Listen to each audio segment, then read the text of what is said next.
Ration దుకాణాల ద్వారా సన్నబియ్యం పంపిణీ చేయాలని రాష్ట్ర ప్రభుత్వం నిర్ణయించడం చారిత్రాత్మకమని కాంగ్రెస్ సీనియర్ నాయకుడు ఏదుళ్ల శ్రీధర్ రెడ్డి అన్నారు. సన్నబియ్యం పథకాన్ని పేదలు సద్వినియోగం చేసుకోవాలని కోరారు. నల్గొండ మండలం అన్నపర్తి గ్రామంలోని రేషన్ దుకాణం ద్వారా సన్నబియ్యం పంపిణీ కార్యక్రమాన్ని శుక్రవారం కాంగ్రెస్ సీనియర్ నాయకుడు ఏదుళ్ల శ్రీధర్ రెడ్డి ప్రారంభించారు.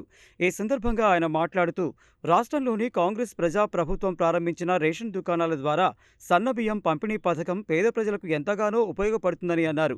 సన్నబియ్యం పంపిణీ ద్వారా రాష్ట్ర ప్రభుత్వంపై అదనపు భారం పడుతుందని తెలిసినప్పటికీ రాష్ట్ర ముఖ్యమంత్రి రేవంత్ రెడ్డితో పాటు జిల్లాకు చెందిన రాష్ట్ర రోడ్లు, భవనాలు, సినిమాటోగ్రఫీ శాఖల మంత్రి కోమటిరెడ్డి వెంకటరెడ్డి ఎంతో గొప్ప నిర్ణయం తీసుకుని సన్నబియ్యం పంపిణీ కార్యక్రమాన్ని చేపట్టారని తెలిపారు. సన్నబియ్యం పంపిణీతో పేద ప్రజలు ఎంతో సంతోషం వ్యక్తం చేస్తున్నారని చెప్పారు.